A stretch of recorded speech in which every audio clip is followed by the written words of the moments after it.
Muy buenas noches, queridos amigos y queridas amigas. Bienvenidos, bienvenidas a esta primera sesión de este ciclo de conferencias que hemos titulado Mario Vargas Llosa, escritor nacional y universal. Sean ustedes bienvenidos a este ciclo de conferencias. Son 5 conferencias. Iniciamos hoy, 14 de mayo, continuaremos el 21 y el 28 de mayo, el 4 y el 11 de junio, todos los jueves de 7 a 9 de la noche. Quiero darle las gracias al doctor Fidel Chauca Vidal, quien es el director del CERCEU de la Facultad de Educación, que organiza junto a la Asociación Ventana Abierta este ciclo de conferencias. Quiero además agradecer a mis queridos amigos que han aceptado dar esta conferencia de manera gratuita para todos nosotros, para el deleite de todos nosotros que somos sus seguidores, sus lectores, como es Alejandro Neira, que me acompaña esta noche, Rubén Silva, Jorge Tlava, Antonio González Montes, que además es coorganizador por ser profesor de la Facultad de Letras, junto a mi persona, estamos haciendo este ciclo de conferencias para todos ustedes con la Asociación Ventana Abierta y el CERCEU de la Facultad de Educación. Quiero esta noche darle la bienvenida a esta conferencia, que es la conferencia inaugural, titulada Mario Vargas Llosa y el compromiso con su tiempo, política y literatura. Alejandro Neira Sánchez nace en Lima en 1974. Es abogado, escritor y diplomático de carrera. Se ha desempeñado desde el 18 de noviembre desde el 2020 hasta el 28 de julio del 2021 en el cargo de ministro de Cultura de nuestro país bajo los gobiernos de Francisco Sagástegui primero y luego también en los gobiernos de Pedro Pablo Kuczynski y Martín Vizcarra. Alejandro Neira realizó sus estudios primarios y secundarios en el Colegio La Salle de Lima, que es un colegio maravilloso que a mí me gusta visitar cada vez que puedo.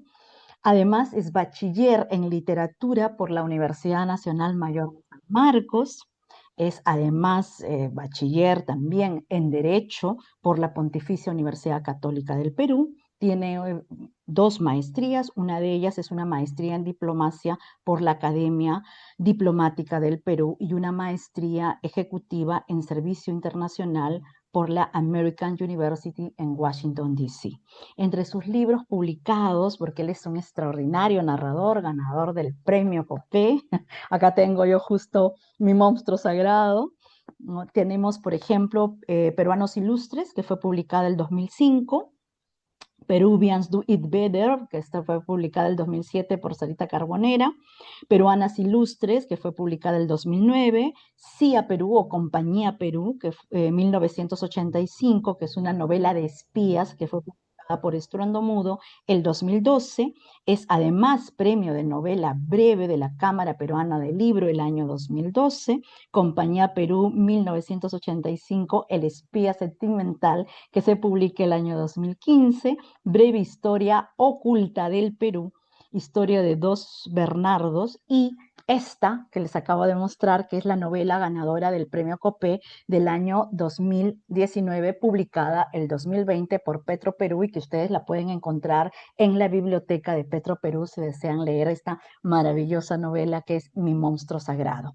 Dejo entonces con todos y cada uno de ustedes al maravilloso escritor amigo Alejandro Neira Sánchez. Bienvenido, Alejandro. Muchas gracias, Eliana. Un gusto verte, un gusto estar aquí y participar en esta actividad que rinde homenaje a nuestro premio Nobel, al escritor probablemente más representativo y uno que, bueno, he admirado y admiro personalmente. Creo que es el ciclo de charlas que has logrado armar con varios colegas, amigos, pero sobre todo gente que sabe de literatura hemos destacado representantes de las letras, le hace mucho honor a nuestro querido Mario Vargas Llosa. Así que para mí es un gusto estar en esta primera charla. Yo he titulado esto en realidad más que otra cosa, es como que compromiso con la literatura y con la política, pero en realidad creo que a lo largo y sobre todo estos días que he estado revisando cosas de Mario Vargas Llosa, es como que una vida de compromiso, ¿no? De compromiso con diferentes áreas vinculadas a las letras finalmente, como son la literatura por un lado, pero también el periodismo y por supuesto la política que lo acompañó de alguna manera durante toda su vida. Entonces yo he traído un PowerPoint para poder compartir. La idea es, voy a tratar de hacer una exposición y creo que lo más interesante será también poder tener como un diálogo con la gente que está participando. Eh, no exactamente, pero voy a tratar de ceñirme a... No ceñirme, pero sobre todo en estos días he estado revisando dos obras que les recomiendo y que creo que dan cuenta de eso. Una, por supuesto, más allá de haber leído, creo, casi todo lo que he podido de Mario Vargas Llosa, es El pez en el agua, que es una memoria biográfica que escribió Mario Vargas Llosa bueno, a inicio de los años 90, publicada el año 93, si no me equivoco, pero que da cuenta de su vida, por un lado, en algunos capítulos, y en otros lados, digamos, su vida personal vinculada a las letras, y en otro de esta aventura política de la cual vamos a hablar y que creo que es interesante para ver esta parte que mencionaba del compromiso político, que tiene que ver con su participación en la vida activa política del Perú entre el año 87 y el año 90, su postulación en el año 90 a la presidencia de la República, que finalmente ganó en ese momento Alberto Fujimori. Y otro libro que creo que es interesante porque es uno de los últimos que ha salido y es una visión personal, es de un amigo escritor a quien recomiendo siempre, que es Carlos Freire, que es coronel del ejército peruano, un gran escritor, muy destacado, con varios premios también en su haber. Además ha ganado el premio Luce recientemente con Tierra de Canes, con una novela que publicó el año pasado por Alfaguara, pero que tiene esta biografía no autorizada y que es interesante porque es uno de los últimos libros, digamos, han salido varios libros, por supuesto, a raíz de la muerte de Mario Vargas Llosa, pero esta es una que tiene como una especie de visión personal de Carlos Freire, con cosas interesantes de su vida y con algunos datos bien interesantes, sobre todo de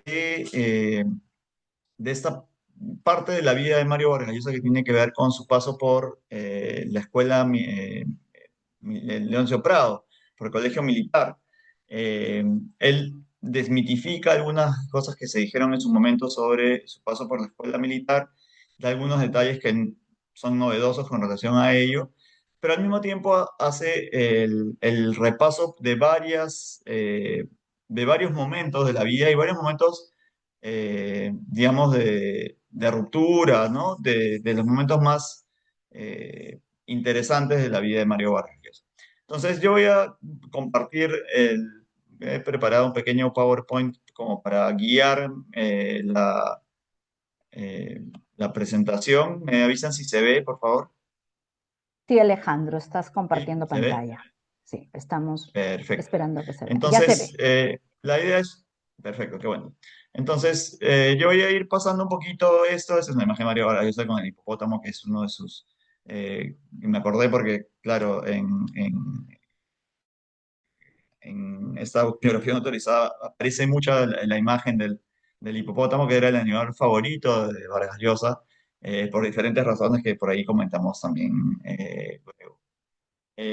Entonces, el título que he puesto aquí, que es un poquito distinto del que había puesto originalmente para la charla, es María Vargas Llosa, compromiso con su tiempo. Como les dije, recientemente han salido varios libros, pero yo voy a tratar de ceñirme a la palabra misma de Mario Vargas Llosa. Tiene varias recopilaciones de ensayos. Él, además, en su vida literaria no es solamente un novelista, que es digamos, por el hecho de que lo conocemos más, pero en realidad él es un hombre que tiene un compromiso con la literatura muy amplio y tiene un registro desde el inicio de su carrera literaria que va desde por supuesto, la ficción, con cuentos en Los Jefes, pero también con ensayos vinculados directamente al análisis de ciertas obras literarias.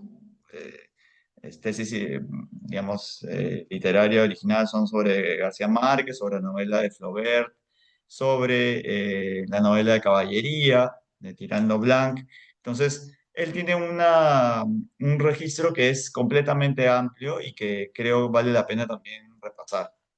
Mario Vargas Llosa, como les dije, tiene este libro de memorias que es El pez en el agua, sobre el cual más o menos digamos, he recogido muchos de los detalles biográficos, especialmente que vamos a ir comentando con las imágenes que vamos a ir pasando. En el caso de esta biografía política que salió también recientemente, es una obra de Pedro Cateriano, que es un hombre que fue un amigo cercano de él, lo acompañó en la creación del Movimiento Libertad, en su participación política y a lo largo de su vida, sobre todo en su trabajo, eh, digamos, como ensayista político, ¿no? En su vida, y por eso es una biografía política lo que señala ahí, ¿no? Que vamos a hacer también un pequeño recorrido. Y Mario Vargas Llosa, lo que les comentaba, está el libro de Academia Antártica, que es una biografía no autorizada, escrita por Carlos Enrique Freire.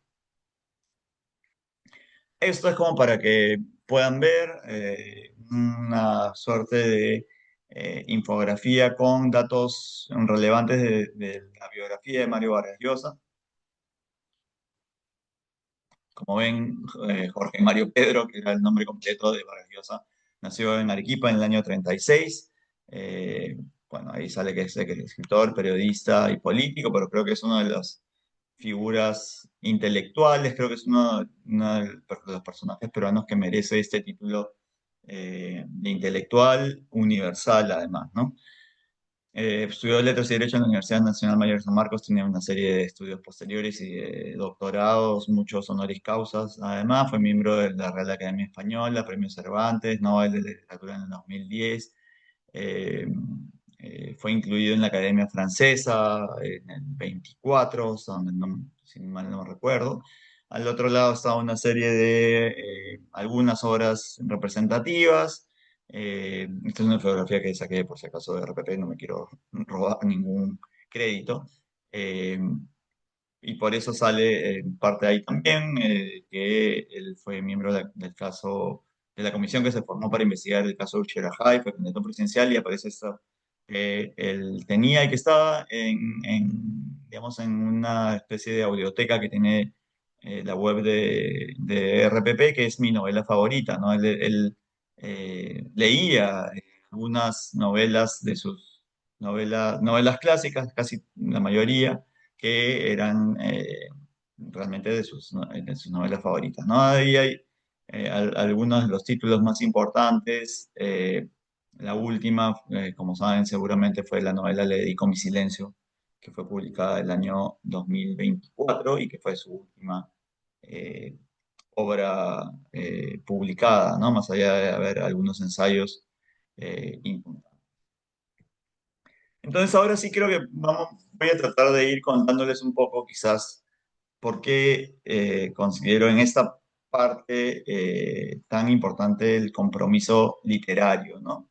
Y voy a darles algunos elementos que sustentan eso. El compromiso de Vargas Llosa con la literatura, como les mencionaba, surge desde muy temprana edad. Él, en El pez en el agua, sobre todo, cuenta esa historia de su biografía personal, de su nacimiento en Arequipa, de el abandono que sufrió de su padre. Su padre abandonó a su madre al muy poco tiempo de nacido Mario Vargas Llosa, y él se muda con su familia paterna a Arequipa, materna, perdón, su familia materna los Llosa, que son de Arequipa. Y luego tiene una serie de peripecias que lo llevan por distintos lugares. Estudia en Cochabamba, donde va con su abuelo, digamos, va llevando a la madre de Mario Vargas Llosa. Ahí entra al Colegio de La Salle, y ahí surge esta famosa frase que él menciona cuando recibe el Premio Nobel de la Paz, que él descubrió al estudiar la primaria en el Colegio de La Salle, Cochabamba, algo que le cambió la vida, que fue la lectura, aprender a leer, como él menciona, a través de un hermano del Colegio de La Salle, es lo que le hace ver y descubrir otros mundos. Él vivía muy engreído por su familia, nuevamente sin figura paterna, y luego cuenta pues que su madre le confiesa que él le había contado que su padre no había fallecido, ¿no? Y en un momento dado, cuando tiene ya casi 10 años, le dice a su madre que va a encontrarse con su padre, lo cual causa todo un cisma en la familia y lo hace él mismo refugiarse de alguna manera en la literatura, pues la relación de su padre es conflictiva, de alguna manera violenta, y él encuentra en estas mudanzas, pero sobre todo en el espacio que encuentra en las lecturas, esta forma de encontrar nuevos espacios, nuevos mundos, salir de la vida cotidiana. Entonces, él estudia hasta el segundo secundaria en el Colegio La Salle aquí de Lima, pero su padre lo obliga, como a muchos niños en esa época, para evitar que se convierta en un niño engreído, era muy religioso, ¿no? Lo ingresan al Colegio Militar León Soprado, aquí en la ciudad de Lima. Entonces, él tiene ese paso por ahí y ahí nuevamente digamos, las lecturas son los que lo van salvando y ahí es donde empieza a escribir algunas pequeñas cosas, escribe cartas para algunos de sus compañeros, escribe pequeñas fábulas, digamos, sobre su iniciación, desde su iniciación sexual hasta las relaciones que tenía con las parejas de sus amigos, empieza a ficcionar por primera vez. Él no termina en el colegio Leoncio Prado, sino que termina en el colegio San Miguel de Piura, en el quinto de secundaria, que es el año en el cual él de alguna manera quiere, más allá de esta literatura clandestina, que era la que él hacía en el colegio militar Leoncio Prado, él escribe su primera obra de teatro, que es La huida del Inca, y que presenta en Piura, ¿no? Y cuenta varios detalles de eso. Pero de ahí él decide em, postular, a diferencia de lo que podía pensarse para una familia, digamos, de comillas, de clase media, una familia relativamente acomodada, una familia no rica, pero de una condición más o menos favorable. Él no postula a la Universidad Católica, como muchos de sus compañeros, amigos, ¿no? De su barrio de Miraflores, que es donde él crece, sino postula a la Universidad de San Marcos, a la universidad pública. Y ese es en nuestro querido patio de letras, en el claustro de San Marcos, que hace pocos días de 475 años. Es allí donde encuentra su primer eh, compromiso de verdad con la literatura.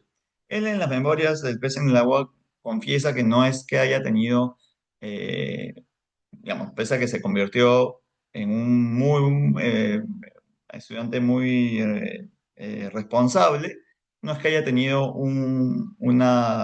eh, un gran recuerdo de los profesores que tuvo en la universidad y sin embargo menciona que sí hubo uno en especial que no solamente, con el cual se sacó nota sobresaliente y no solamente que le parecía especialmente notable, sino que es un hombre reconocido, brillante e intelectual, eh, que fue también diplomático, que es quien aparece allí en primer plano, que es Raúl Porras Barrenechea, uno de los intelectuales más importantes de la generación eh, del llamado centenario, ¿no? De los años 20 junto con Víctor Andrés Belaúnde, Luis Alberto Sánchez.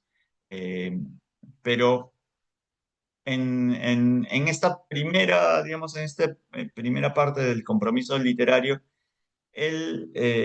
Raúl Porras Barnechea llama a Mario Vargas Llosa y le ofrece ser una suerte de asistente de cátedra, pero en realidad él era alguien que sobre todo iba a su casa a ayudarlo a hacer las fichas como las que hemos hecho quienes ya tenemos alguna edad cuando estamos en la universidad, que es fichas bibliográficas o de estudio sobre los cronistas. Raúl Porras Barrenechea, que es un destacado historiador y con obras notables como El nombre del Perú, por ejemplo, hacía que Mario Vargas Llosa, junto con otro historiador notable, ya también fallecido, lamentablemente Carlos Araníbar, eran sus asistentes y eran quienes hacían las fichas de los textos de las crónicas sobre las cuales venía haciendo sus estudios Raúl Porras Barrenechea, quien hace estudios sobre el Inca Garcilaso, pero sobre las crónicas en general, y que tenía pensado hacer la historia y que era muy esperada la historia de la conquista y de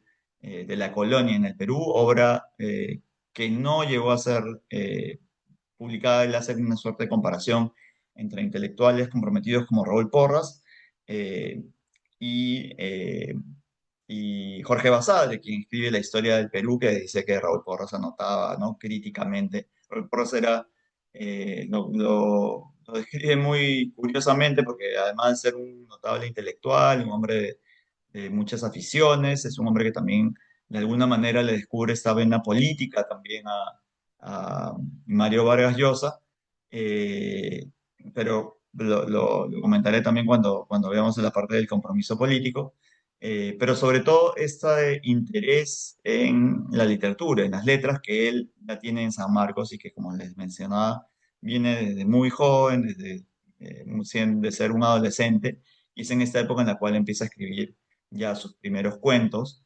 Y además de Carlos Araníbar, que era el asistente, digamos, coetáneo de Mario Vargas Llosa y que lo ayudaba en este trabajo de elaborar fichas, hay otro personaje quien describe mucho en las memorias y que termina siendo alguien con quien se va a cruzar también, que es otro intelectual muy destacado que está ahí arriba en la esquina derecha, que es Pablo Macera.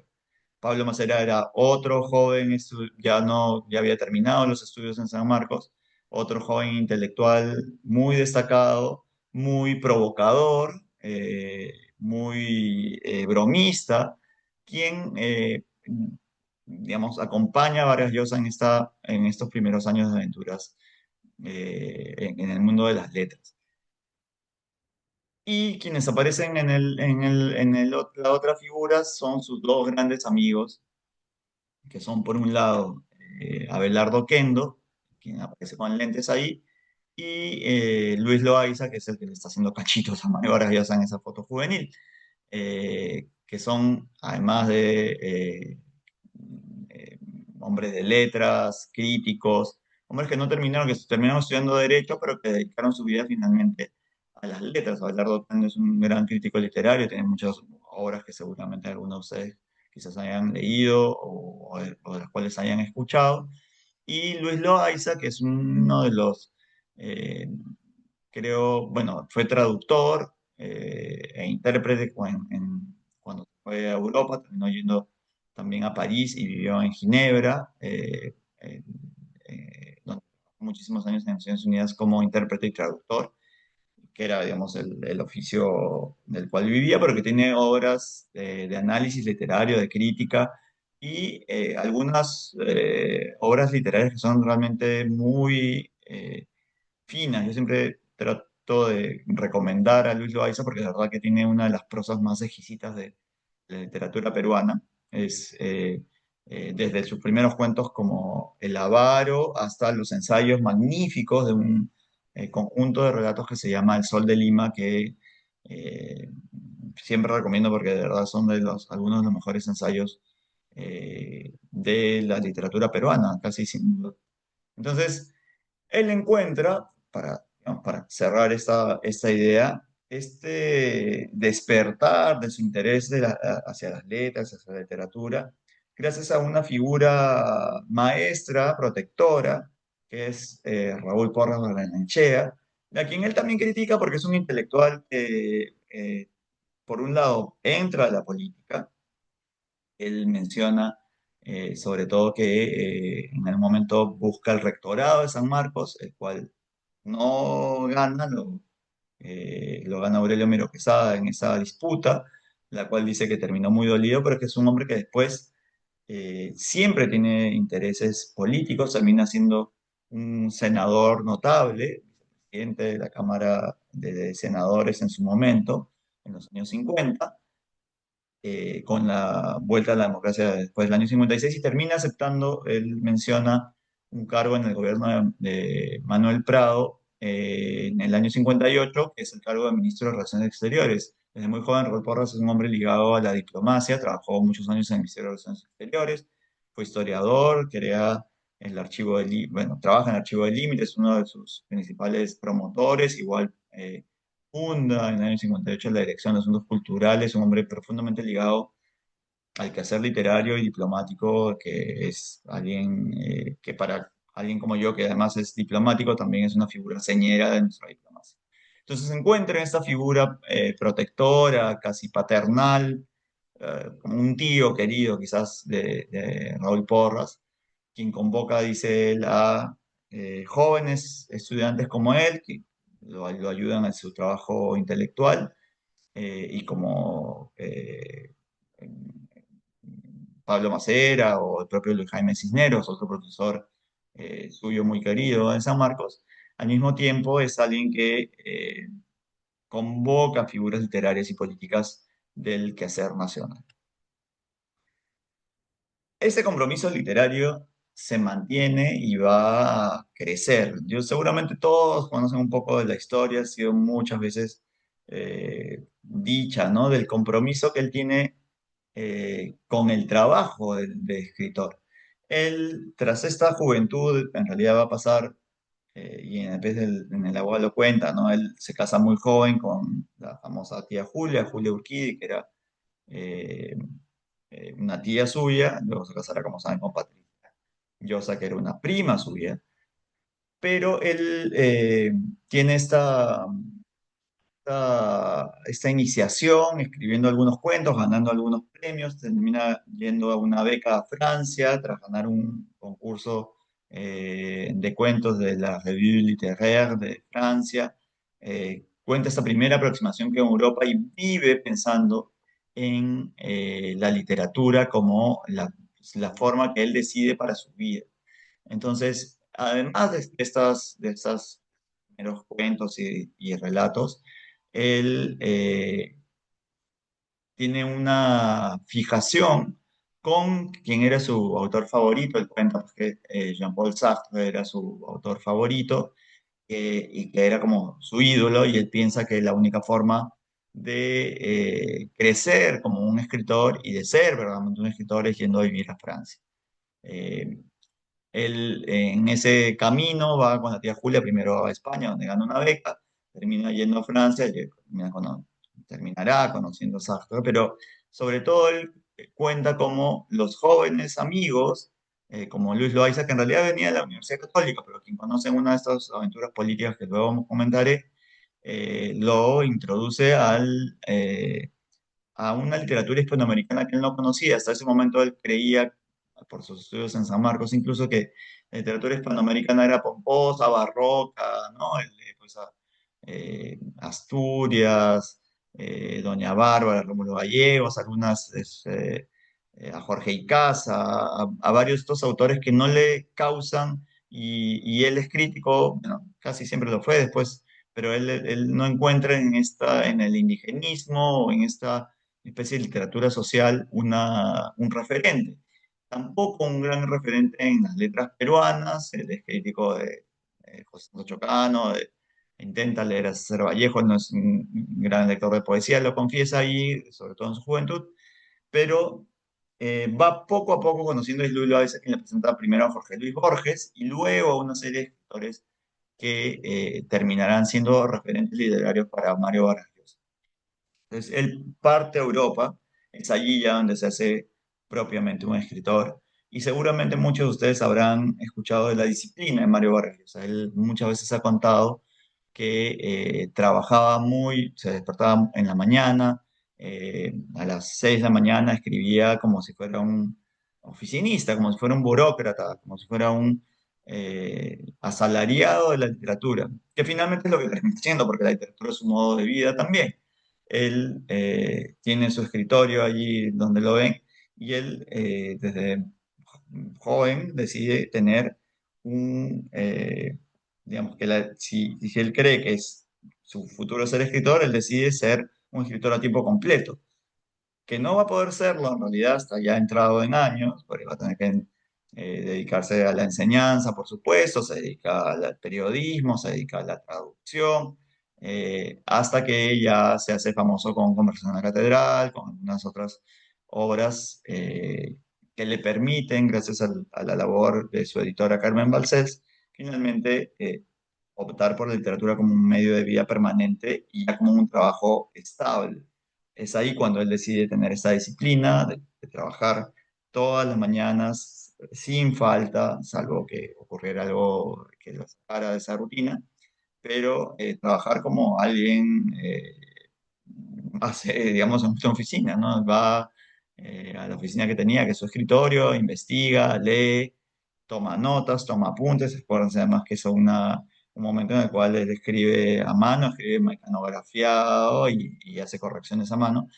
Eh, pero tiene todo este método, digamos, para escribir. Y tiene algo que es algo que quienes escribimos con interés de la historia, en la literatura, ¿no? Con interés de escribir novelas que tengan un contexto histórico no solo creíble, sino relevante o que deba ser recuperado. Él hace mucho trabajo de biblioteca. Está en la otra, en esta otra imagen, Mario Vargas está en la Biblioteca Pública de Nueva York, donde pasó un año hasta donde, si mal no recuerdo, como becado para estudiar. Ahí en la Biblioteca Pública hay estos programas de un año y ha hecho varios en diferentes lugares de estas estancias, ¿no? Que siguen los literatos para escribir, las cuales como momentos de concentración absoluta para que les permiten a él eh, investigar, en casos como, por ejemplo, para el Sueño del Celta hizo una gran investigación, por supuesto también para otras obras como La Guerra del Fin del Mundo, pero ya está, por la época, yo creo que esta es su estancia en Nueva York ya en este siglo XXI, en el cual hace esta investigación sobre los asesinatos en la selva amazónica, en la época del caucho, eh, que plasma finalmente en esta novela El sueño del Celta, ¿no? Pero bueno, este es un poco solo la parte digamos, del compromiso literario en el sentido del compromiso que él tiene con el trabajo literario, con la forma de escribir, con la pasión vertida en la investigación para escribir novela, para escribir ficción, que casi siempre, con todas sus novelas o obras de teatro, por supuesto con los ensayos, tienen una relación con la realidad, digamos, con la historia, con lo vivido. Y un poquito más adelante voy a hablar de este otro compromiso que él tiene con la verdad. Esta es me voy a comentar las figuras para ver esta parte que he titulado en esta parte de la presentación, compromiso político de Vargas Llosa.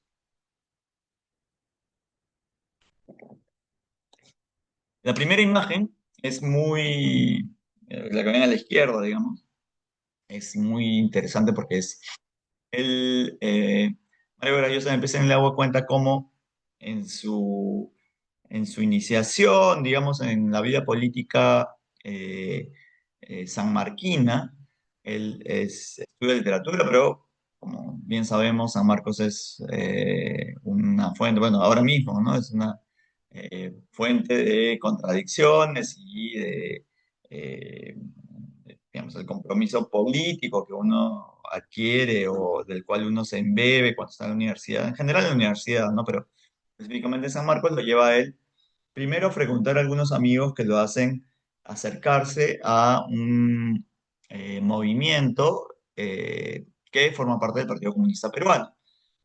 Y es, si se puede decir así, adoctrinado en el marxismo, en conocer los siete ensayos de la realidad peruana de José Carlos Mariátegui, en conocer obras o personajes vinculados al comunismo, especialmente comunismo local.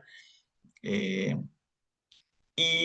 Forma parte de una célula que se llama CAUIDE, de la cual formará parte además como su mentor o como su guía, ¿no? Otro intelectual peruano muy reconocido que forma parte de algunas de las guerrillas, movimiento independiente, movimiento revolucionario, que es el MIR, que es Héctor Béjar. Héctor Béjar es digamos, el líder de su agrupación Cahuide. Eh, Él es parte de este movimiento que ellos estudian en San Marcos en los años 50 en plena dictadura, o quizás ya más hacia los últimos años, la dictadura de Manuel Odría, y se forman estas células, como digo, orientadas por el Partido Comunista Peruano, de la cual él forma parte, junto con un par de amigos y varios otros que son mencionados ahí, ninguno conocido. Él termina alejándose de esta agrupación y más por afinidad, curiosamente lo menciona ahí, con más por afinidad casi literaria por un lado, pero también de encontrar esta guía que tiene de Raúl Porras Barnechea, termina acercándose a un partido relativamente nuevo en ese momento, que es la Democracia Cristiana. Entonces él participa en movimientos estudiantiles. En esa foto en la cual él aparece bastante joven, aparece levantando en hombres a Luis Jaime Cisneros, otro gran intelectual, lingüista peruano. Yo tuve suerte de ser alumno de él en la Universidad Católica, en el curso de lengua. Eh, ya dictaba en esa época a la Juventud Sanmarquina y fue profesor de Mario Vargas Llosa y se lanza a un cargo político dentro de la universidad como parte de ese movimiento universitario, pero ya no del Partido Comunista, sino de la democracia cristiana, que era casi lo contrario. El líder de la democracia cristiana es un personaje que él critica mucho por el devenir político que tiene, porque colabora con la dictadura velasquista, que es Héctor Cornejo Chávez, un abogado arequipeño que él considera luego traición a las fuentes mismas de la democracia cristiana. Es un movimiento más bien social cristiano, con raigambre católica, socialista, pero desde el punto de vista del social cristianismo, que no tiene nada que ver con el comunismo. Entonces él se ve arropado con ellos, trabaja en distintas manifestaciones públicas, empieza a escribir algunos textos, lo hace también en realidad en panfletos que sacaba Cahuide, pero lo hace con la democracia cristiana y él es de alguna manera uno de los jóvenes que forman parte de este movimiento que tiene algunos triunfos políticos ahí, pero que fracasa en su intento de tener una candidatura presidencial luego, eh, como Democracia Cristiana. Menciono también que, bueno, el Partido Popular Cristiano, otro partido que, bueno, ha tenido un muy mal desempeño recientemente, y creo que fue un partido importante en su momento, que tuvo como fundador a Luis Bedoya Reyes, formaron parte en los inicios de la democracia cristiana. Entonces es interesante porque es curioso el paralelo que puede hacerse en realidad con la figura sí, la parte política de la figura de Raúl Porras Barnechea, que es un intelectual, un historiador, un hombre de letras, pero que de alguna manera también forma parte o está interesado en la política nacional y que sufre el hecho de que está viviendo una dictadura, que bueno, Vargas Llosa va a relatar en su completa plenitud en Conversación en la Catedral. Tendrán el personaje de Cayo Bermúdez digamos, eh, un símil, si se quiere, de la figura de Esparza Sañartu, que era el hombre fuerte de la dictadura de Manuel Odría en temas de seguridad, ¿no? Y de perseguir de la persecución política. Entonces es interesante porque Raúl Porras, que un poco lo guía intelectualmente, hace que Mario Vargas Llosa se aleje, pero es luego de este interés por la política, como les dije en el momento, él decide ser un escritor a tiempo completo, cumplir su sueño de ir a París, de conocer a sus grandes ídolos, y empieza allí a escribir. Bueno, primero se va con la tía Julia, luego se divorciará y se casará con su prima Patricia Llosa, pero es allí en ese devenir de su vida europea que descubre que necesita eh, digamos, desarrollar su carrera literaria exclusivamente. Sin embargo, es alguien que siempre está comprometido con los ideales del liberalismo. Es alguien que también va a tener simpatías al principio por la Revolución Cubana, eh, pero que luego se va a ver enfrentado, eh, digamos, y aproximado al socialismo en Francia, ¿no? A esta visión o este socialismo europeo, que va a ver con interés estos movimientos de insurgencia en América Latina, va a tener simpatía por Fidel Castro, pero va finalmente a romper y se va a dar cuenta que lo que él anhela es la libertad, así como él busca la libertad para escribir, él busca también la libertad en términos políticos. Y se hace un intelectual comprometido con el liberalismo. Entonces él menciona cómo además se pone como meta leer, por ejemplo, a Friedrich von Hayek, a Karl Popper, a escritores que hacen del liberalismo y de la democracia digamos, su ideal político. Es interesante porque, claro, estamos viviendo un contexto en el cual estamos pasando de décadas en las cuales salen estos movimientos en los años 60, del intervencionismo de Estados Unidos a través de la CIA en América Latina en distintos lugares, en Cuba mismo, por supuesto, en Chile, en Argentina, y él es un hombre que apuesta por la libertad y curiosamente se va a ir, digamos, va a ser alguien que de alguna manera se decante por figuras completamente opuestas a ellas, pero que tienen orientación liberal, como van a ser, por ejemplo, Ronald Reagan, ¿no? Pero más que Ronald Reagan, en realidad Margaret Thatcher, a quien él admira. Eh, es difícil, y no me gusta mucho, pero eh, muchos hablan pues que tuvo un tránsito Mario Vargas de la izquierda hacia la derecha. En realidad él es un hombre comprometido con los ideales de la libertad, del liberalismo, él cree en el libre comercio, en la libre competencia, pero sobre todo también en los derechos humanos, en la democracia, admira mucho también a Lech Walesa, por supuesto, entonces es alguien que en realidad tiene ideales políticos que no son exclusivos de una agrupación o de un movimiento político. Entonces, pero es en este ideal de liberalismo que él critica mucho, ya volviendo al Perú, tras la dictadura de Velasco, que critica, por supuesto, y bueno, todo el gobierno militar, también el de Morales Bermúdez.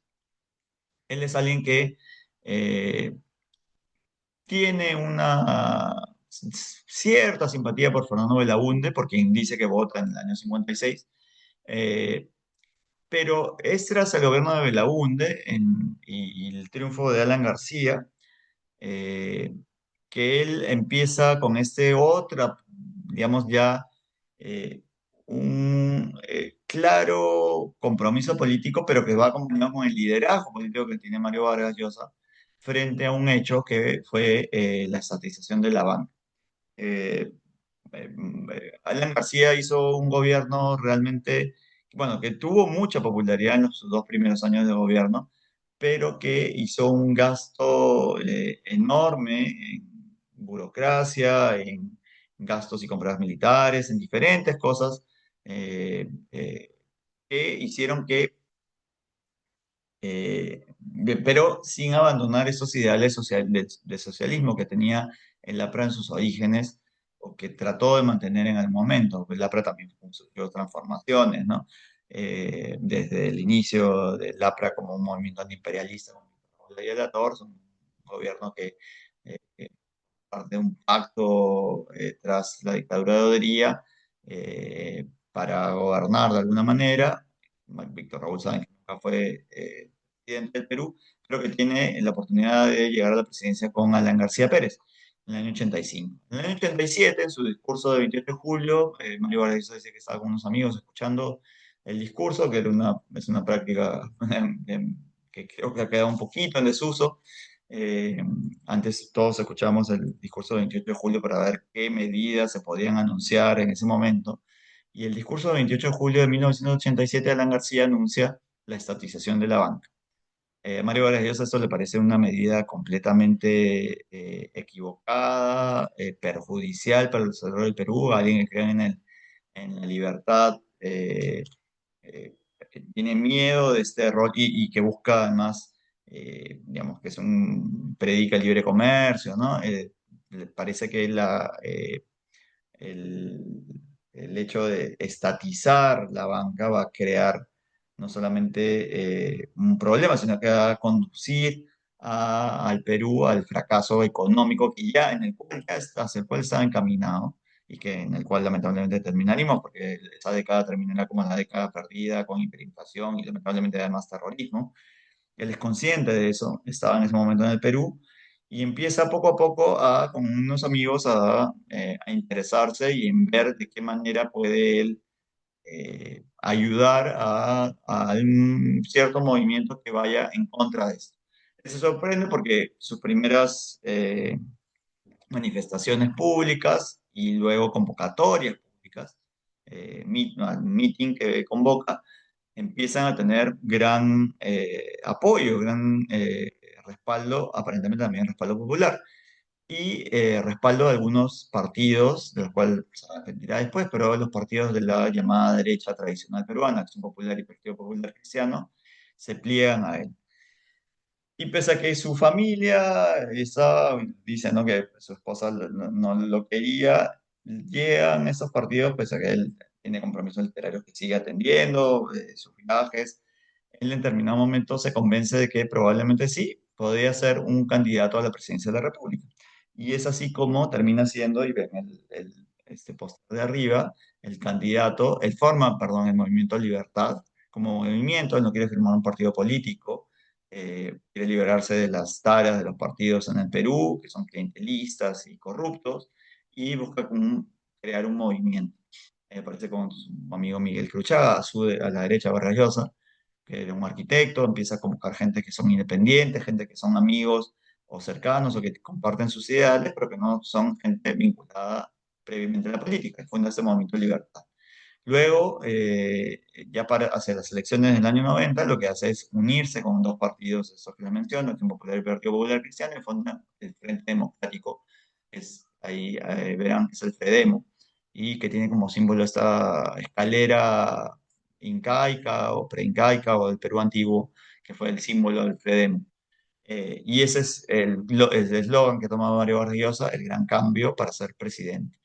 La historia la cuenta él. Pez en el Lago es un libro que en su momento además fue muy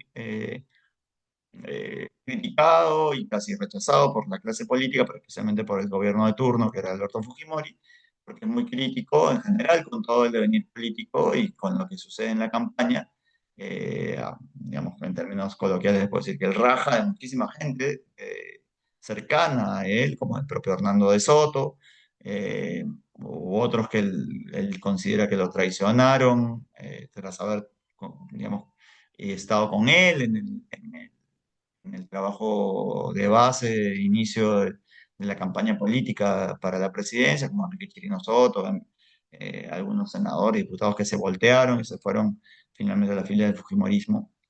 Pero él postula como con este eslogan del gran cambio, ¿no? Él queda muy decepcionado, pues él parte como favorito en las elecciones y en el año 90, eh, bueno, él es muy crítico además de las campañas millonarias que se hicieron en su momento y que cayeron muy mal, a él lo tildaron como varias cosas, sacaron su pasado en novelas que hablaban de él como un hombre que era un mal ejemplo para la juventud por sus licencias eh, y apertura sexual, digamos, o porque era agnóstico, eh, pero sobre todo él queda decepcionado porque tras haber hecho todo este esfuerzo, eh, aparece, como saben, un oscuro dirigente, rector de la Universidad Agraria había sido, conductor de un pequeño programa político en TV Perú, que es Alberto Fujimori, eh, quien aparece, y él lo dice desde ese momento del año 92, con un personaje aún más oscuro, pero ya oscuro de corrupción, ¿no? Que es Vladimiro Montesinos. Entonces, tras este libro, además, y las críticas que él hace a Fujimori, a él hay una campaña que se le hace en contra, y bueno, una campaña que durante el proceso electoral, por supuesto, pero posterior, en el cual se habló incluso de quitarle el pasaporte porque no merecía ser peruano, porque era alguien que no quería el Perú, porque hablaba mal del Perú, entre comillas, cuando lo que fue lo que hizo tras un tiempo de silencio en su fallida candidatura, fue criticar el golpe del 5 de abril y criticar muchas de las medidas que tomó Alberto Fujimori después de eso, y criticar, por supuesto, a Vladimiro Montesinos y gente de ese entorno. eh, Les petaron que él en ese momento estaba en España, tenía nacionalidad incluso española luego también, que se quede allá, y hubo todo un intento incluso de quitarle la nacionalidad peruana, de declararlo persona no grata, fue un perseguido políticamente, no en el sentido de haberlo hostigado, sí, sí hostigado públicamente a través de los medios de comunicación, pero hostigado en el sentido de hacer una campaña mediática muy fuerte en contra de la figura de Mario Vargas, de la cual él quedó eh, curado, lo cual no impidió que eh, eh, tomara en determinado momento eh, opciones políticas, ¿no? Me he pasado uno para ver esta parte, creo que vale la pena mejor verla antes, este compromiso con su verdad política. Mario Vargas Llosa para algunos era el garante de los gobiernos, ¿no? Alguien que tomó muchas medidas, muchas opiniones políticas sobre el Perú, sobre todo en los momentos electorales. Entonces, Mario Vargas Llosa es alguien que apoya en su momento, por supuesto, a Alejandro Toledo y en general la lucha contra el populismo en el año 2001. En el año 2006, él, sin ser un convencido, apoya a Alan García, eso no está aquí en las imágenes. Él, curiosamente, el 2000, en la campaña contra Ollanta Humala, que representaba en ese momento a lo que se decía era el chavismo, ¿no? A la izquierda, eh, mismo del siglo XXI. En el 2006, en el 2011, él va a ser, y esa es la pregunta que sale ahí, si es el garante de Ollanta Humala, porque él increíblemente llama a votar por Ollanta Humala, de quien había descreído, por decirlo de una manera, en el año 2006, eh, pero llama a llamar por Ollanta Humala cuando hace algunos gestos de buscar el centrismo político, porque es adversario de Keiko Fujimori. Él es un reconocido antifujimorista. El 2011 lo es en la campaña del 2017, ahí aparece con Pedro Pablo Kuczynski, quien apoyó también a su propia campaña, que como saben tuvo una vida política que empezó en realidad desde muy joven. Él fue perseguido por la dictadura, salió del país siendo un joven gerente del Banco Central, ¿no? Perú, pero terminó siendo ministro de Energía y Minas en la época del segundo gobierno de la UNDE. Luego participó en el gobierno de Toledo como ministro de Economía, como premier, ministro de Economía luego también con Alan García, si no me equivoco, y candidato presidencial del 2016, que es cuando Mario Vargas Llosa insta también a votar por él elecciones contra Keiko Fujimori. Y curiosamente, en las elecciones del 2000, 21, él llama a votar por Keiko Fujimori, sin decir que estaba tan convencido. Quien está en realidad en la foto con Keiko Fujimori en estas figuras es Álvaro Vargas Llosa, su hijo, que es como su hijo más, el más político de sus hijos, que también trata de seguir esa vía liberal, casi libertaria, en realidad, de- de luchar contra el socialismo del siglo XXI, estas ideas de luchar contra lo que representaría el, entre comillas, comunismo en América Latina. Y es por eso que él, en el 2021, esas ya sus últimas casi columnas de piedra de toque que eran publicadas en el Comercio primero y tras con el Comercio en la época de Humala justamente pasa a la República y dice esto, ¿no? El Castillo no va a apoyar a Castillo y llama a votar por Keiko Fujimori, algo que parecía impensado. Entonces, es alguien que que si bien ya no participa activamente de la política peruana, nunca más optó por un cargo, él, como menciona, solo fue brevemente empleado público, que fue cuando Raúl Porras, además de ser su asistente, ¿no? Como de fichas que les mencionaba en las crónicas, lo llama también para ser su asesor en el Senado. Y brevemente, durante 6 meses, él es asesor del senador Raúl Porras Barrenechea en el año 59, debe haber sido eso. Pero es en el único momento en el cual él, puede decir, tiene un cargo público, o sea, tiene una función pública o el servicio público, ¿no? De trabajar como burócrata del Estado. Siempre fue crítico, además él está a favor casi siempre de las privatizaciones, no cree en las empresas estatales, ¿no? Pero siempre tomó partido político con lo que él cree su verdad política, que era fundada en los valores y principios liberales, como les mencionaba, pero que lo lleva a tomar estas decisiones de apoyos políticos en las elecciones presidenciales, pero en otras, por supuesto, de otros países latinoamericanos, pero en la peruana, que es la que más conocemos. Entonces, él pasa en este compromiso político por esto, eh, pero él tiene otro compromiso, y esto es lo que yo he llamado aquí el compromiso con la verdad. Mario Vargas Llosa tiene, como les dije, también los inicios como periodista. Esa foto en la cual se le ve jovencísimo, él empieza a hacer prácticas en el diario La Crónica, gracias a una recomendación de su padre, estando en cuarto de media, o sea, estando por entrar al quinto de media, hace como unas prácticas en la sección de policiales, y es allí donde dice que conoce a Carlos Nibarro Nuevo, algunas otras figuras que le recomiendan, algunos primeros textos literarios, algunos escritores, pero también descubre lo que es el periodismo. Y él tiene un compromiso permanente con lo que yo digo con la verdad, que es, él participa activamente en muchos proyectos periodísticos. Él escribe sus columnas ahí está la última, ¿no? De Vargas Llosa, que es Piedra de Toque, que fue en el año 2023 si no me equivoco, eh, que, como dice ahí, empezó a colaborar en periódicos a los 16 años, en la crónica como redactor. Él menciona incluso en el Prensa en la Voz que su primera pequeña nota fue sobre la presentación del nuevo embajador de Brasil, una pequeña notita que lo llenó de orgullo y que lo siguió llenando de orgullo por sus investigaciones en la sección policial.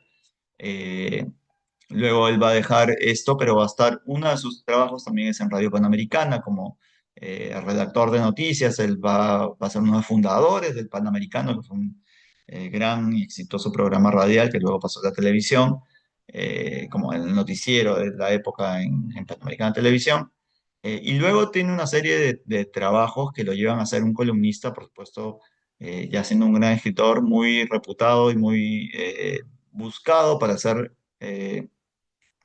sus columnas en distintos medios de comunicación en el mundo. Y tiene esta colaboración con el diario El País de España que se llamó Piedra de Toque, que era una columna, creo que en algún momento llegó a ser semanal, pero después mensual, en la cual hablaba un poco de todo, muchas veces de literatura, recomendaba libros, pero sobre todo también tenía posiciones políticas o comentaba algunas cosas importantes del quehacer mundial. Él es un gran intelectual y no se limita a hablar de literatura o a hablar de política nacional o política local, sino de tomar posiciones en la política española, en la política internacional. Me imagino que si Vargas escribiera, ahora seguramente estaría escribiendo sobre el encuentro entre... No, no creo que a un personaje como Donald Trump le hubiera gustado mucho, estaría escribiendo, ni tampoco Xi Jinping, calculo, pero estaría escribiendo sobre el encuentro que tienen hoy los presidentes de las principales naciones, las naciones más poderosas del mundo, ¿no? En Beijing. Entonces, es alguien que escribe desde ahí. Hay un conjunto de ensayos, él critica mucho a los intelectuales. De nuevo, es alguien que está comprometido con la verdad y con la moral del intelectual. Él le critica mucho a los intelectuales que pese a ser supuestamente socialistas o tener ideas progresistas, comunistas, terminan yendo a enseñar en los Estados Unidos o aquellos que terminan en proyectos periodísticos de dictaduras. En Contraviento y María tiene muchos textos sobre eso, sobre el intelectual no sé si es, digamos, como un mal intelectual, ¿no? Alguien que vende digamos, que puede tener ciertas ideas, pero que no tiene empacho en venderse al gobierno, a la política de turno en su momento.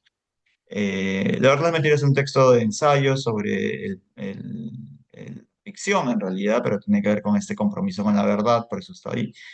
Él participa en un programa de televisión en los inicios de los años 80 que se llama La Torre de Babel, que fue en Panamericana. Era un programa semanal en el cual hacía entrevistas a personajes, a intelectuales, periodistas, políticos, escritores, por supuesto, peruanos, pero también aquellos que venían a visitar nuestro país. Un programa bien interesante que yo recuerdo vagamente, era muy niño, pero era eh, sí, impresionante ver a un intelectual de su talla eh, dirigiendo un programa de televisión, ¿no? Conduciendo un programa de entrevistas. Y este compromiso con la verdad lo lleva a aceptar un cargo que también de alguna manera es político. Fue este que aparece ahí como New York Times titula como investigación, ¿no? En los Andes, que es, él preside la comisión de investigadora Ushurajai. Los años 80, de los cuales se le habla mucho también en el PC en el agua, son los años del terrorismo, como saben, el Sendero Luminoso, el movimiento revolucionario Tupac Amaru en el Perú, y él hace mucho bueno, trata de entender a estos intelectuales, como él mencionaba, los que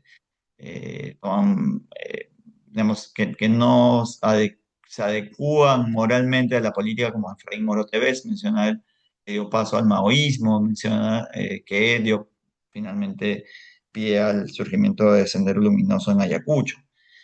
El Churajay es un caso, seguramente lo conocerán o lo pueden investigar si les interesa la muerte de 8 periodistas en una comunidad llamada Uchurajay en Ayacucho. Eh, entonces, estos periodistas había llegado antes Sendero y la comunidad los rechaza pensando que hay una incomprensión y asesinan a estos periodistas en esta comunidad. Finalmente se encuentran los cuerpos y hay una comisión investigadora de la cual también seguramente sacará lecciones literarias, pero fue un compromiso político que él asume con Fernando Belaúnde en su primer gobierno. Él menciona que él no quiso aceptar algunos cargos que fueron ofrecidos en su momento para ser embajador en España, en Estados Unidos, como intelectual que era, pero sí acepta este compromiso de ir a una localidad remota para tratar de entender qué es lo que había sucedido con este asesinato, que él plantea es una suerte de incomprensión cultural que sucede en este diálogo que no se da entre una comunidad indígena en Uchurajay y estos periodistas que llegan con la intención de investigar matanzas ocurridas ahí por Sendero Luminoso. Eh, pero que se encuentran con una comunidad que los repele, los agrede y que finalmente los asesina. Él, como saben, además tendrá, bueno, pues, parte de esto se irá recogida en varios textos, entre ellos Lituma en los Andes, una novela, pero en los resultados de la Comisión de la Verdad que en el año 2001 recoge todos los documentos de aquellos hechos luctuosos en la época del terrorismo en el Perú. Él toma partido por buscar la verdad en un momento crítico de nuestro país y colabora, creo yo, sí, podría afirmar, ¿no? Desinteresadamente para entender esta fractura social que hay en el Perú, para entender un poco también por qué surge Sendero, cuál es la reacción de las comunidades frente a Sendero Luminoso, qué es este movimiento maoísta que él va a entender y cuál se por supuesto, como buen demócrata. Entonces, hay toda una serie de momentos en los cuales Mario Vargas Llosa da fe de su compromiso con la verdad desde el periodismo sobre todo, ¿no? Bueno, él escribe incluso algunas columnas eh, eh, deportivas. Cuando el Perú clasifica al Mundial de España 82, él va a ser uno de los columnistas que escribe sobre eso. Él era un apasionado del fútbol, eh, hincha de la U, como veremos más adelante, que eh, es contratado para Diarios de las Américas para publicar su columna sobre el Mundial de Fútbol en España 80. Entonces creo que me parecía importante ver cómo este compromiso, que es ese compromiso con lo que él menciona, ¿no? La verdad de las mentiras, que ese compromiso con la ficción en realidad va acompañado también desde su visión política, con un compromiso con la verdad, desde el periodismo, con la, si se quiere, ¿no? Lo habíamos visto. Y creo que hay otro momento ya definido de Mario Vargas Llosa, ya estamos llegando al final de esta presentación, en esta parte, que es su compromiso con el Perú finalmente, ¿no? Y me parece importante porque ahora, sobre todo releyendo en su momento, como les dije, hubo en los 90 una gran campaña de desprestigio contra Mario Vargas Llosa por considerarlo que era alguien que no quería el Perú, que era alguien que denostaba del Perú, y cuando en realidad lo que hacía era criticar al gobierno de turno, de Alberto Fujimori en su momento, por las medidas antidemocráticas que había tenido, con el cierre del Congreso y otras. Pero él va a ser muy crítico y hay una campaña que, como les digo, casi lleva a que lo declaren persona no grata o quitarle el pasaporte. Habían este tipo de campañas que en los 90 hacían que incluso, no sé, pues hacían inclusiones humorísticas, se burlaran de Mario Vargas Llosa, que fue, como les digo, un hombre comprometido profundamente desde muy joven con la verdad, con el devenir político del país más allá de darle un prestigio único a través de las letras. Entonces, creo que me pareció importante poner esto, que tiene distintas manifestaciones, por supuesto, ¿no? Esta es una frase que él dijo, ¿no? Y que él mencionó en su discurso en al recibir el premio Nobel, que fue un discurso profundamente peruano, de gran cariño por el país. ¿Qué es esto, no? El Perú yo lo llevo en las entrañas, lo que a él me ocurre me afecta más, me conmueve y exaspera más que lo que sucede en otras partes, que es una buena definición, creo, de lo que él, cómo vivía lo que pasaba en el Perú.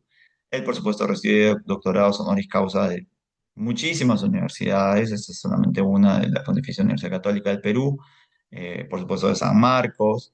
eh, Él tiene ese cariño eh, digamos, que lo lleva a lanzarse a la presidencia de la República con muchas dudas, con muchas aprensiones, pero lo llevan a terminar como él, de alguna manera, eh, con gracia, dice, ¿no? Lleno de pica pica que le lanzaban a cada momento, que se metía por todos lados y recorriendo todo el país, algo que también lo hizo querer, creo yo, más el Perú o queriendo a su club, al club que él escogió para seguir desde niño, que fue universitario, que bueno, tiene relación además con nuestra querida Universidad de San Marcos. ¿Por qué? Porque él desde niño siguió al club, se probó, hizo un juego, su ídolo fue, llegó a ver a Leo Fernández, su ídolo fue Toto Terry, en fin, alguien que sigue y que estoy seguro siempre hinchó por la camiseta peruana. Creo que es importante recoger esta parte también de cómo, por supuesto, de su obra, más allá de que sea un peruano universal y que tenga novelas que han sido eh, ambientadas en diferentes partes del mundo, como bueno, La Guerra del Fin del Mundo o eh, el propio Sueño del Celta, que tiene por supuesto aquí, o que creo que está vinculada con el Perú, con la exploración del caucho en la Amazonía, o El Paraíso en otra esquina, que está vinculado pues, con Flor de Tristán y Paul Gauguin. Más allá de los temas universales, él es alguien que siempre eh, tiene esas fijaciones, ¿no? Que es una, por supuesto, una con la figura paterna, que él menciona, y como digo, fue dramática, traumática, y esta otra, que también es una relación de amor que termina siendo conflictiva porque él tiene muchas aprensiones tras perder las elecciones con el Perú y tiene un momento de alejamiento político, sobre todo país, con la política, pero con el Perú, no con el devenir político del Perú. Eso es un poco lo que he querido expresarles. Mario Vargas Llosa creo que es una figura eh, no solamente importante en nuestras letras, única, sino que siempre vale la pena recordar y valorar, y en eso que yo les menciono como compromiso, ¿no? Él hizo teatro, se dio el lujo, digamos, de hacer teatro, de participar como actor, de escribir algunos textos para niños, es un libro en realidad escrito sobre Mario Vargas Llosa para niños, pero de encontrar momentos para encontrar cómo aproximarse a a la literatura, a las letras en sus distintas expresiones y sobre todo al compromiso que les mencionaba con nuestro país, al cariño enorme que él tiene y siente por San Marcos, por su alma mater y por su eh, tierra, finalmente, ¿no? Por algunas regiones que él quiere más que otras, como es Arequipa por su vinculación con la familia materna, o Piura, que es donde él estudia, donde él considera que vive parte de su infancia, su descubrimiento de muchas cosas, ¿no? Eso es un poco lo que les había preparado. Creo que ha sido casi más de una hora que estoy hablando, así que creo que es suficiente en ese recorrido por las letras de Mario Vargas Llosa. Y con todo gusto estoy dispuesto, por supuesto, a comentarles algo. Si es que tienen preguntas, comentarios, estaré más que encantado. Gracias, Eliana, y te dejo a ti tu modera o como quieras hacer. Gracias a ti, Alejandro. Ha sido realmente un recorrido maravilloso para darnos cuenta, ¿no? De cómo se transita esta ruta entre la verdad, la política, la literatura, el periodismo, que yo creo que son muchas facetas, ¿no? Que nos falta todavía investigar y conocer más a fondo de nuestro premio Nobel. Dejo los micrófonos a los participantes que están aquí en sala de Zoom, que somos 38 en sala de Zoom y somos 87, 92 conectados, perdón, 92 conectados en la transmisión en vivo que estamos haciendo en Facebook, que les he puesto también ahí el enlace por si alguno desea registrar su asistencia para luego la certificación. Así que si tienen ustedes aquí en sala de Zoom alguna pregunta, algún comentario que deseen hacer, abusar un poquito de la generosidad de Alejandro Neira que nos regala estas horas de su tiempo para conversar con nosotros, creo que podemos aprovechar en hacer alguna pregunta, algún comentario. Quizá inicio yo. Tú eres un hombre que está vinculado a la literatura, a la política, a la literatura con buen pie. No cualquiera gana un premio Copé de literatura, es un escritor sumamente reconocido, Alejandro. Creo que tanto en el Perú y en Hispanoamérica eres un escritor que ha logrado posicionarse, pero también eres una persona de una carrera diplomática, que estás haciendo un trabajo maravilloso y has ejercido el cargo de ministro de Cultura en varias oportunidades, de director de la Biblioteca Nacional, que recuerdo gratamente esa estancia tuya en la Biblioteca Nacional. ¿Cómo puedes trabajar estos dos mundos, ¿no? Además, eres un esposo maravilloso, un padre de familia súper cariñoso y lo vemos cada vez que te encontramos en alguna feria del libro con tus niñas, con tu familia. ¿Cómo se logra este equilibrio entre el hombre de letras, el hombre en la política, el hombre en la carrera diplomática, el escritor? Más o menos tú que vives esa experiencia, ¿cómo crees tú que se da eso también en Vargas Llosa, así como nos lo has comentado? ¿Es fácil, es difícil, es complejo?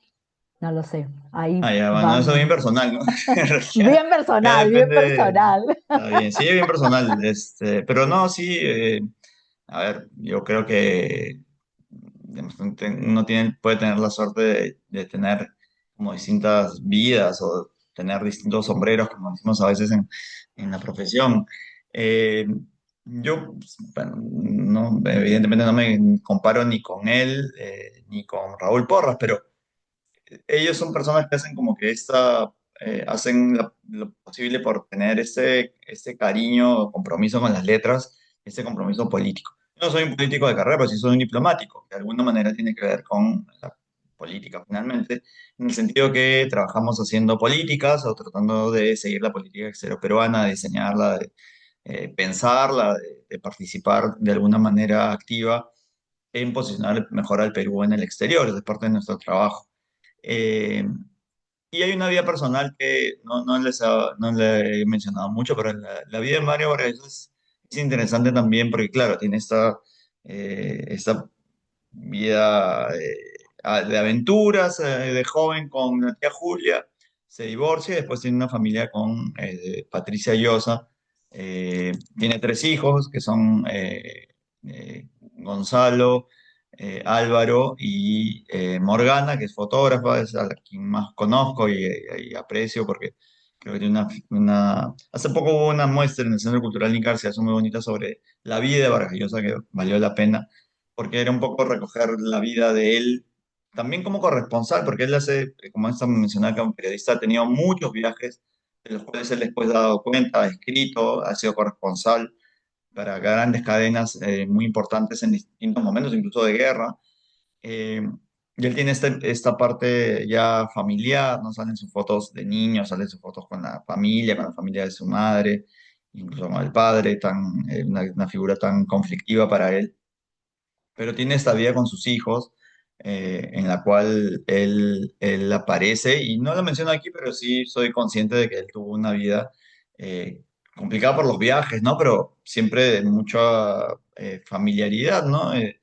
Y claro, ya si uno quiere entrar a la parte más chismográfica, como decía en la biografía no autorizada, parte está, bueno, hay estas anécdotas pues, de la historia del puñete con Gabriel García Márquez, pero también sus últimos años, en los cuales él, curiosamente después de recibir el Nobel, se aparta un poco de la familia y tiene una relación con esta socialité de origen filipino, española, que es Isabel Preisler, ¿no? Entonces tiene una vida un poco distinta, yo no tengo esa vida, no tengo nada que ver con eso.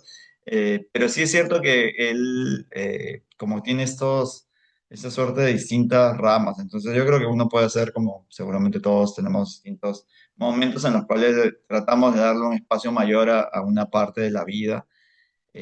Para alguien que tiene la suerte como yo de haber viajado al exterior, claro, cuando uno es diplomático peruano tiene un compromiso con el Perú, definitivamente, pero también con tratar de promover la cultura peruana, que es lo que me ha tocado a mí. Yo terminé, creo, siendo director de biblioteca o vinculado al Ministerio de Cultura, empezando como agregado cultural porque creo mi tarea era promover la cultura peruana en el exterior, que es algo que creo y siempre comparto, me parece fundamental. Yo creo que si hay algo en lo cual nosotros sobresalimos nítidamente como país, es en nuestra cultura.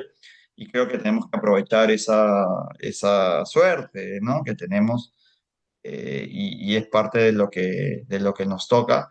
Y claro, ahí van estos vínculos en los cuales se va cruzando la vida eh, diplomática con la vida carrera de letras, porque claro, tengo muy buenos amigos que son escritores, a los cuales he tenido la suerte de recibir en el exterior, de tratar de promoverlos, de tratar de ayudarlos siempre, ¿no? Ahorita, por ejemplo, he estado en la Feria del Libro de Buenos Aires, entonces es bonito porque uno se encuentra me encontré con Gustavo Rodríguez, que es el premio Alfaguara, pero con Carlos Yoshimito, que es un gran escritor también, ganó el Premio Nacional de Literatura y es compañero sanmarquino. Entonces, uno tiene esa suerte de también poder navegar por esos mundos que se van cruzando sin ahogarse, si se quiere, ¿no? Navegando sin morir en el intento. Gracias, Alejandro. Creo que no hay ningún comentario aquí en sala de Zoom. No sé si alguien desea comentar. Active su micrófono, por favor. Voy a ver Yo, si hay algo. Ah, ok. Adelante, por favor. buenas noches, querido. No, no sé el nombre, disculpe. Le saludo desde Ecuador. A Elianita le conozco muy bien y es por eso que me aventuré a entrar acá, porque en realidad yo conozco muy poco de Mario Vargas Llosa. En Ecuador se lee, por ejemplo, lo que es La ciudad y los perros, y yo tuve la oportunidad de leer Los cachorros de él, y realmente me quedó algunas, no dudas, sino más bien serían curiosidades por el escritor. Me imagino que como fue Leoncio Prado, un colegio militar, él tuvo bastantes, era muy tensionante esa relación entre estudiantes docentes, ¿ah? Por eso es la disciplina tan fuerte de él en el trabajo y todo eso. ¿Él tuvo algún problema, o sus compañeros a lo mejor tuvieron algún problema disfuncional en lo sexual, por ejemplo? Porque él señala en Los cachorros el problema que tiene un niño que perdió su miembro viril y se burlan los compañeros. Entonces, no sé si puede un poco aportar con estas dos obras. Gracias, yo le agradezco desde ya. Eh, Sigo mucho la literatura peruana y me gusta todo lo que escucho de ustedes y me enseñan mucho. Bueno, muchas gracias, Ana Lucía, con todo gusto. Eh, a ver, Los Cachorros y los Jefes son las primeras obras de Mario Vargas Llosa, que son cuentos. Una de él empieza en la obra, incluso empieza a contar cómo surgen algunos de estos primeros cuentos, como el desafío con el cual gana este concurso que les decía de la Revue Littéraire y que se lo lleva por primera vez a París. Eh, y él menciona, claro, menciona en El pez en el agua, así, su primer encuentro con el sexo, prostituta le Girón Guatica, que es una parte del centro de Lima aquí. Eh,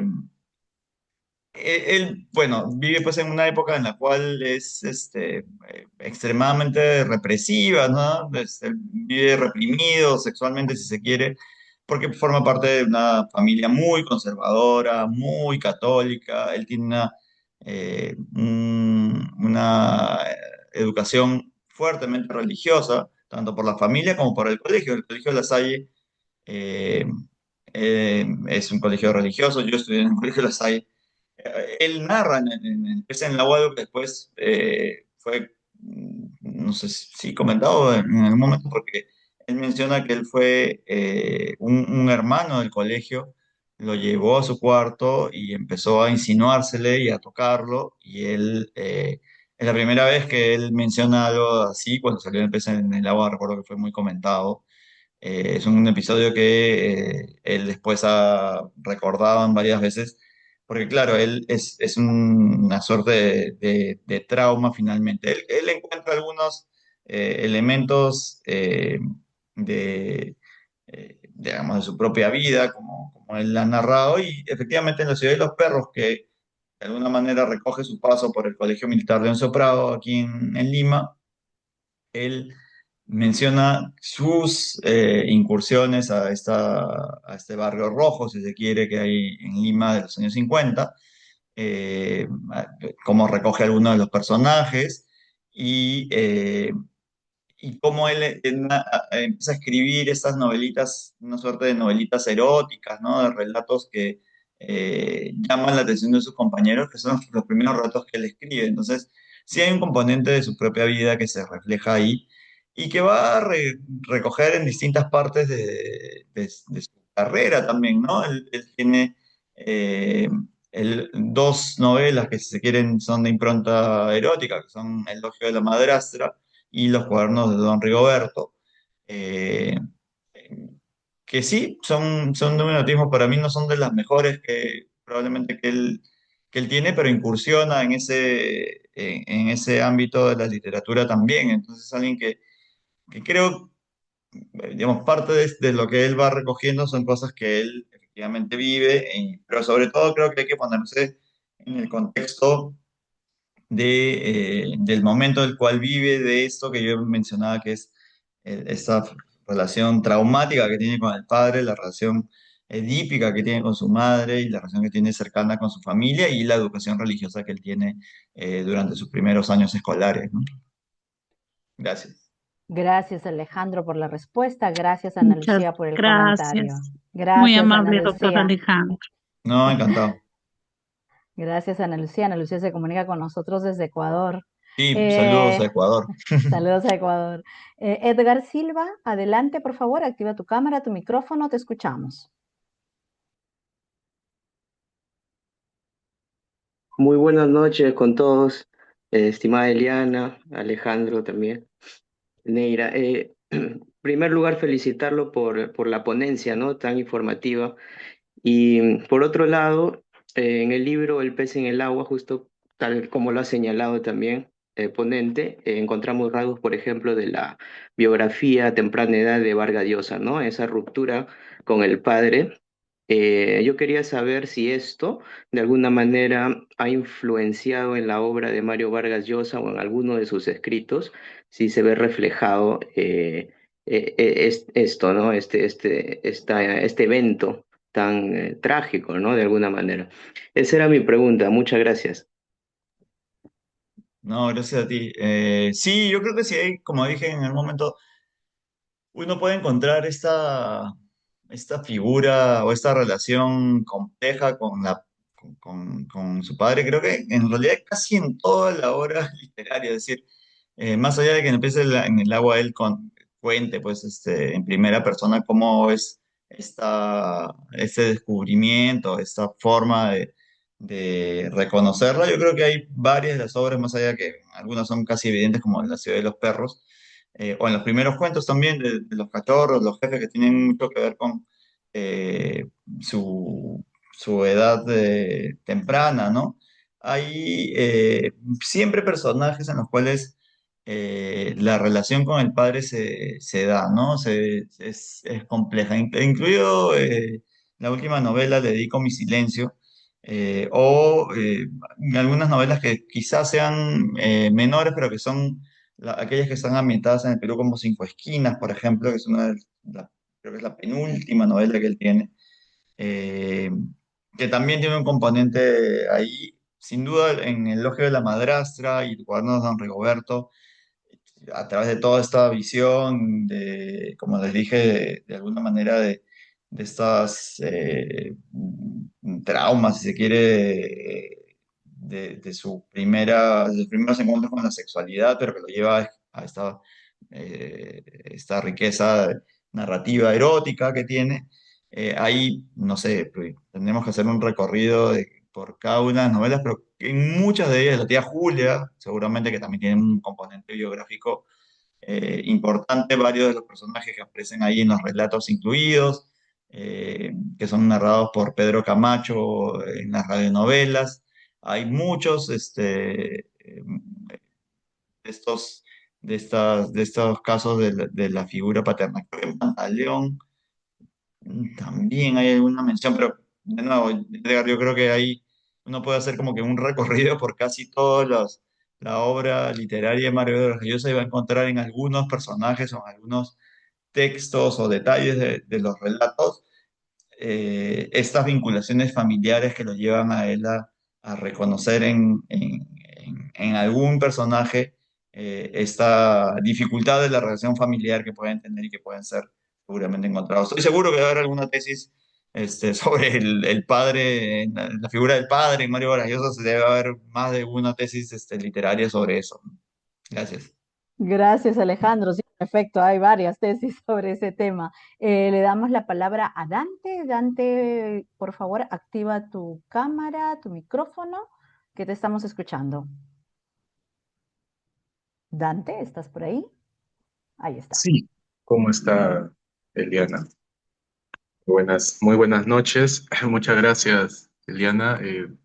Doctor Alejandro, muy buena ponencia, muy refrescante.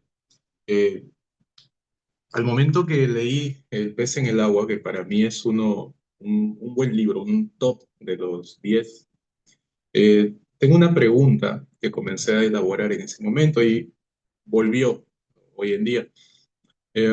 ¿Puede considerarse el pez en el agua un testimonio político y social de una época del Perú?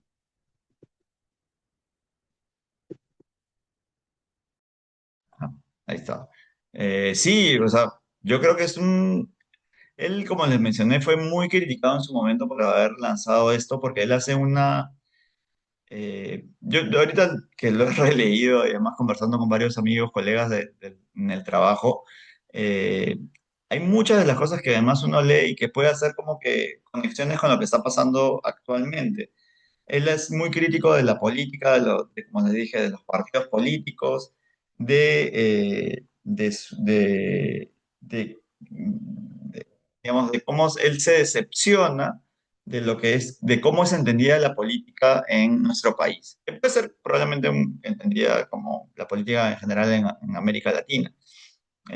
O quizás la política en general. Creo que la política no es tan distinta en todas las partes del mundo, quizás en Suiza, ¿no? En algún país muy distinto al nuestro, de otra tradición, pero en general creo que la política siempre eh, digamos, tiene una suerte de comportamiento ético o no que es similar en muchas tradiciones.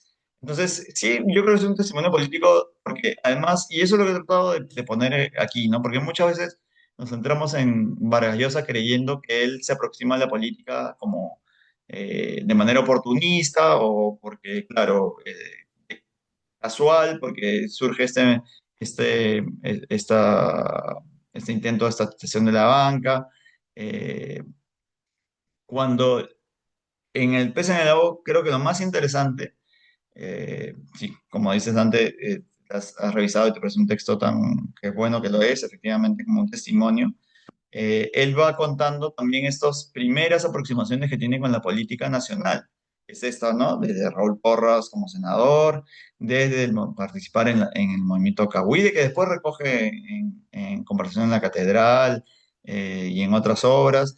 Esta decepción claro, ojo que Pez en la Boya es un Mario Vargas Llosa liberal, ¿no? La voz sale en el año 93, pero si nos vamos pues hasta los años 60, de Conversión en la Catedral, o La Guerra del Fin del Mundo, o La Casa Verde misma, ¿no? Es un Mario Vargas Llosa todavía con ideas, si se quiere, para no hablar de socialistas, sartreanas, ¿no? Literarias, ¿no? O sea, pero aproximándose a una visión progresista del mundo, entonces, y de la política. Lo cual es interesante porque creo que nos da pie a ver cuál ha sido la evolución política de Mario Vargas Llosa. Muchos consideran pues, que fue casi un converso, ¿no? Como muchos pasan de tener ideales casi revolucionarios hasta pasar a convertirse en un demócrata cristiano y finalmente un hombre profundamente liberal. Entonces creo que es plenamente un testimonio político. Y claro, él escribe además otros ensayos, como les he puesto ahí, pues, contra Viento y Marea, ensayos más recientes. Incluso la propia civilización del espectáculo, que es un ensayo bastante bueno sobre la posición, con una visión política de la cultura. Es bien interesante porque es como que una toma de posición sobre cómo se ve actualmente la cultura, ¿no? De cómo ha evolucionado esta civilización que se llama el espectáculo hasta nuestros días. Eh, entonces, él va a tener siempre una lectura política de los hechos. Claro, ya en los últimos años, y ya por eso también les he puesto un poquito esta toma de posición que él tuvo frente a las elecciones en el Perú. eh, pero claro, no tiene un texto biográfico tan profundo como este en el cual narra pues ya su última fase del devenir político, ¿no? Eh, que creo probablemente en esta biografía política que escribe Pedro Cateriano, creo que su propio hijo Álvaro Valiosa ha sacado textos sobre eso, podría ser encontrado, ¿no? Cómo es que ha pasado a entender eso eh,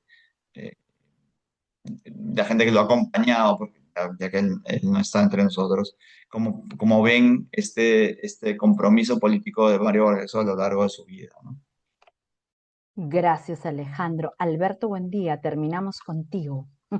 Adelante, enciende tu cámara. Ahí te estamos ¿Qué viendo. tal? ¿Qué Buenas tal? noches. ¿Se me escucha bien? Sí. Sí, sí, te Bueno, escuchamos perfectamente. muchas gracias. Gracias por estas conferencias y al doctor Neira por su tiempo. Eh, Doctor Neira, ¿qué opina sobre esto, la etapa que se le observa a Vargas Llosa en su producción literaria, de sus tres primeras obras y luego las demás obras que vienen, ¿no?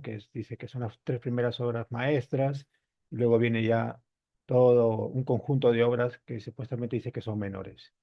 Y digamos, su opinión como escritor, ¿cuál sería su top 5 de las obras de Vargas Llosa? Esa está buena, Gracias. está interesante. Gracias, Alberto. A ver, en mi top 5 pues sí, o sea, es bien interesante porque él tiene obras maestras. Creo que Conversación en la Catedral es claramente una. La Guerra del Fin del Mundo es una que a mí me gusta casi más que Conversación en la Catedral. No sé, creo que esa es tan, eh, no sé si mejor diseñada, quizás fue más compleja.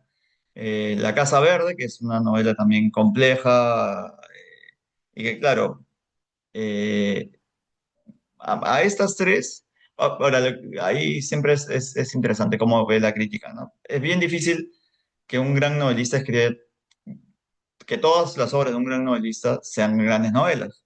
Ningún gran novelista. Yo creo que más bien Mario Vargas Llosa se distingue porque a lo largo de una producción literaria que va a lo largo pues de que 6 décadas o hasta 7 décadas casi, eh, difícilmente uno vaya a encontrar una mala novela. Creo que hay alguna por ahí que quizás sea, no sé, que tú puedas considerar la peor. La última, por ejemplo, la de Con mi silencio, a mí me gustó mucho. Y claro, si uno la leyera sin que le digan que es Mario Vargas Llosa, seguramente se la encontraría como una novela bastante buena. Pero claro, uno dice, claro, pero este ya es el Mario Vargas Llosa mayor, ¿no? Probablemente ya no tenga tanto vuelo o ambición, si se quiere, literaria. Entonces, claro, puede ser que no tenga la misma calidad de otras, pero eh, a mí, del top 5 por ejemplo, La fiesta del Chivo me parece una obra notable. En su momento creo que fue una de las mejores novelas que él tiene.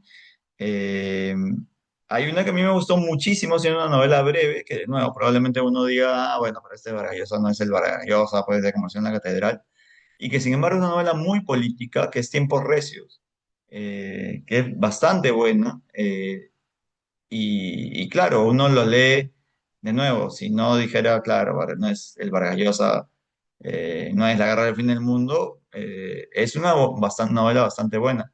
Y tiene otras novelas que ya más allá del top 5 digamos. Bueno, más allá del top 5 en realidad para mí una obra que es imprescindible es El pez en el agua, por ejemplo. Para entender a la figura más allá de la político, creo que nos habla muy bien y es una obra estupenda como una biografía política humana, ¿no? Casi la condición humana, ¿no? De varios Vargas Llosa. Eh, entonces, claro, otras novelas, ya como alguna que mencionaba, como El sueño del Celta, como El paraíso en la otra esquina, son novelas bastante bien logradas, con una gran investigación, que de nuevo mucha gente dice, no, pero este no es el Mario Vargas Llosa de los 60, ¿no? Pero que son novelas bastante buenas en general. Y ahora, tiene ensayos, de nuevo, para mí la selección de espectáculos es un gran ensayo, un largo, gran ensayo que tiene sobre la cultura, el devenir de la cultura.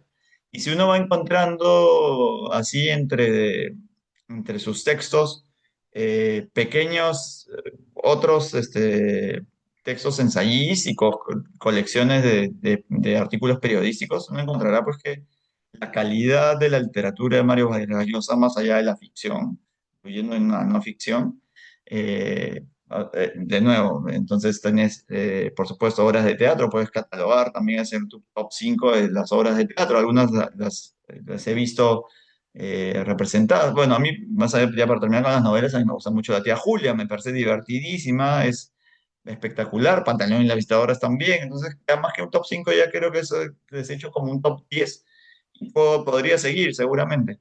Pero tienes El pez en el agua, tienes Contra viento y marea, tienes ensayos, tienes el de espectáculos, La verdad de las mentiras, eh, una serie de otras obras, y su obra dramática no es menor tampoco, o sea, tiene La Chunga, es una gran obra de teatro, Katy el hipopótamo, es además entretenida, ¿no? Y hay una que a mí me gusta mucho y que creo, creo que fue puesta solamente una vez, o no, digamos que no es tan, es Ojos bonitos, cuadros feos, a mí es una obra teatral que a mí me gustó mucho, no la he visto representada, pero la he leído y me parece muy bacán porque creo que además habla, digamos, dialoga con esto que hace después de la civilización del espectáculo, es decir, el arte como roco, pomposo, materialista, ¿no? Es bien interesante cómo lo presenta, entonces creo que hay bastantes obras y uno puede aproximarse de acuerdo a lo que a uno le guste, ¿no? No sé si yo he leído absolutamente toda obra de esa, creo que tengo, eh, por ahí debo tener algunas novelas pendientes, pero ya ahí más o menos los he contado. Y de verdad que de nuevo, depende cómo empiece uno a encontrarse con Mario Vargas Llosa, irá descubriendo que es un autor extremadamente rico, con grandes recursos literarios, por supuesto, y una notable capacidad de ficcionar, y que más allá de eso tiene un compromiso serio con la realidad peruana, pero con la realidad latinoamericana y con el devenir del ser humano, finalmente. Probablemente él no era solamente un escritor, era un gran intelectual, comprometido profundamente con su tiempo, ¿no? Entonces, eso creo que es lo que lo hace más relevante y bueno, eso es un poquito lo que he tratado de compartir, como ven, con muchísima admiración, que es la que seguramente todos ustedes deben tener por nuestro premio Nobel. Gracias, Alejandro. Maravillosa conferencia. Creo que es una linda manera de empezar este ciclo. Mario Vargas Llosa y el compromiso con su tiempo, política y literatura. Y hemos visto varias facetas. Aquí yo me quiero quedar con esta frase de Mario Vargas Llosa: yo llevo el Perú en las entrañas. Creo que todos los que hemos vivido fuera del Perú sentimos eso, ¿no? Solo cuando estás fuera, cuando extrañas todo, hasta el caos de la ciudad, es que te das cuenta de qué implica ser peruano, qué implica ser peruana, los lazos que te unen con tu tierra, con tu situación política, social, económica, en fin, es un todo. Y creo que Mario Vargas Llosa nos da esa amplitud de miradas y de visiones a lo largo de toda su obra. No me queda más que agradecer la gentileza de Alejandro. Aplausos para ti, Alejandro. Muchísimas gracias por abrir este ciclo de conferencias, de este homenaje que hemos querido sumarnos en realidad a todas las universidades en el mundo que están haciendo eventos y festividades, ¿no? En homenaje a nuestro escritor, y creo que la Facultad de Educación no podía quedarse atrás, así que este evento se agradece al CERCEU de nuestra Facultad de Educación, a la Asociación Ventana Abierta, que son los que hacen posibles, todos los equipos humanos de estas instituciones hacen posible este ciclo de conferencias que hemos titulado Mario Vargas Llosa, escritor nacional y universal. Agradecemos a las 102 personas que están conectadas en la transmisión en vivo, a las 37 personas que se encuentran en sala de Zoom y los esperamos el próximo jueves para la segunda conferencia. Gracias, Alejandro, todo mi cariño para No, ti, gracias a cariños ti, muchas gracias. a tu Un saludo para esposa, a todos tus y niños. que sigan exitosamente con este ciclo de conferencias en Gracias. honor a Vargas Llosa. Un abrazo, cuídate. Gracias, Chao. Alejandro, cuídate, nos vemos. Muchas gracias, hasta el próximo Gracias. jueves. Chao, chao.